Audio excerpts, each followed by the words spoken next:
Welcome to your very first tutorial on beginning HTML. HTML is the bedrock of the World Wide Web.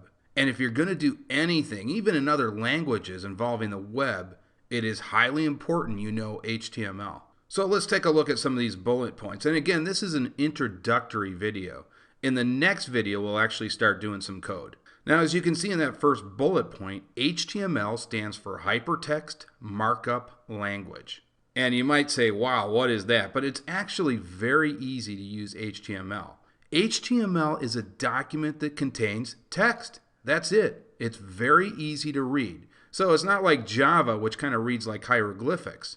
HTML is just a document that contains text. So it's similar to like Microsoft Word or even Notepad or WordPad. So again, it's very easy to read. Now, once you've created your HTML document, web browsers can read and display documents that contain HTML. So Firefox, Google, Internet Explorer, they all do the same thing. They're going to take that document and display it to the user. Okay, so let's move along to the next slide. So it's all about tags in HTML. And as you can see in that first bullet point, all tags have angle brackets. So in that next bullet point, this is a body tag right here with its two angle brackets. And so that by itself is a tag. Now, every tag has a closing tag, which is right here. And then we put something inside those tags. So it's like the yin and the yang in the universe. If you have an opening tag, you got to have a closing one. And the closing one right here is identified by this slash. So it's that simple. There's a start and an end. So one's the start tag, and the one with the slash is the end tag.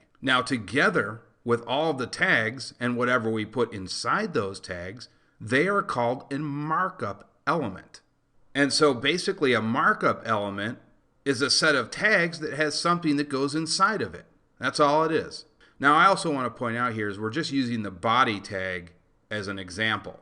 We'll be going over many other tags in the other videos. Now most of the HTML code that you'll be doing always has an opening tag and an end tag. But there are a few tags where you don't need to have an end tag, and those are called empty elements, and we can see this in the next bullet point. And so if you look at this particular type of tag, it has BR there, and that stands for a line break. So that means you're basically putting spaces between your lines. That's all that does. But we don't need to put anything inside that. It's just creating a line break. So it doesn't need an end tag. So that's why it's called an empty element. So that's basically it. It's those two type of elements that we're going to be dealing with. Now you might be asking, what do I need to download for this series? And the answer is nothing. All you have to use is Notepad. Remember, an HTML document is simply a text file. So all we really are going to need for this series is Notepad. Now, if you want to use another type of text editor, that's certainly fine. You can use Notepad++ if you want to follow along. Now, if you want to go ahead and use other solutions such as Visual Studio or Dreamweaver to follow along in the entire series, you can certainly do that as well.